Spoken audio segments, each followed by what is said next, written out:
we've seen uh, over a long period of time, but rapidly. You can think about that over a long period of time, but rapidly, a complete erosion in our. You don't hear the word values. You don't hear the word morals.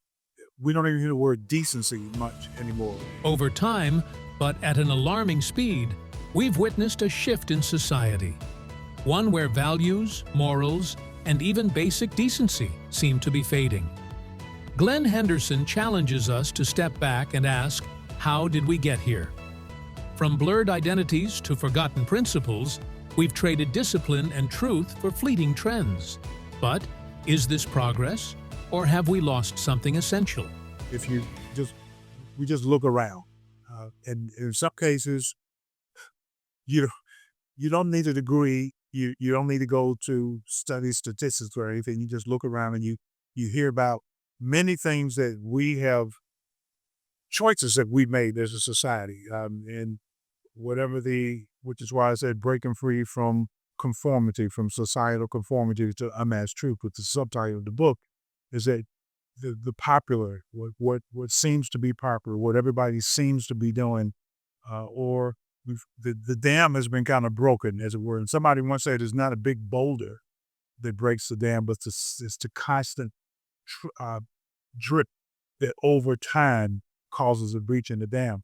And so we've seen uh, over a long period of time, but rapidly. You can think about that over a long period of time, but rapidly, a complete erosion in our. You don't hear the word values. You don't hear the word morals. We don't even hear the word decency much anymore. It used to be. I live out near the beach, and it used to be when you see some of the things I've seen on the beach that was called indecent exposure. Now it's the norm. During COVID, I told my wife that you saw people with more stuff on their face and on their bottoms. It's and this is so you see how far our society has gotten, and we have all of the which is we talked about in the confusion and clarity. I don't know what I am, and well, I'm going to be this, and we the lines have been blurred, the identity, and all this has happened in some degree in a long period of time, but a short. Because when you think about it, and I've talked to my kids, and look at what has happened in our, well, I'm gonna say in my lifetime, and many of our lifetime, and we're still living.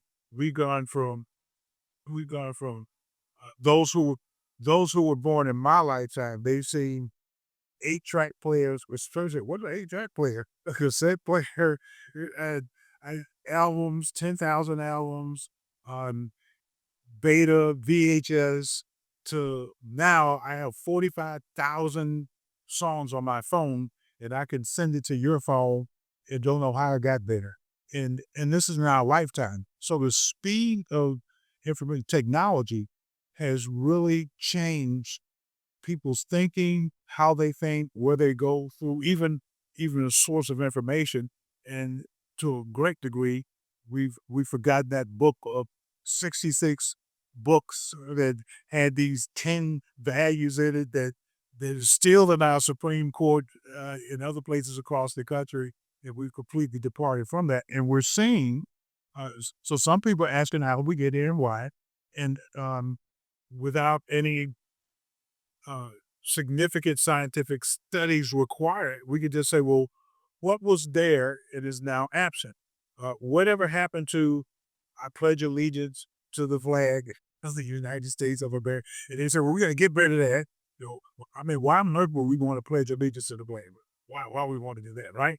And so just some of the basic fundamental things that kept us together as a nation and was the fabric and kept us glued together are absent. And of course we talk about, well, there used to be this thing called prayer in school. Need we talk about that there used to be this thing called discipline, and no one even likes to hear the word discipline, yet the word discipline, which is also a biblical concept in Hebrews chapter 12, but you would ask a person, well, what's your profession? And it used to be in the past, if it was a medical, if it was, if they were an attorney, they would say, well, I have this discipline.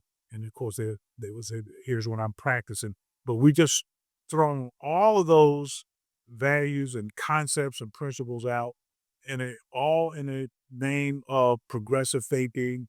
You got to be on cutting edge. We got to get rid of the old and come in the new. And so I'm saying, well, what we need is the new wine to put, as the scripture says, you need to put new wine into new wine skins. And if you read that very carefully, it says that you put new wine into the old. So because God's concerned about preserving both. So he said, if you put it into the old, then you lose the wine and also burst the wine skin.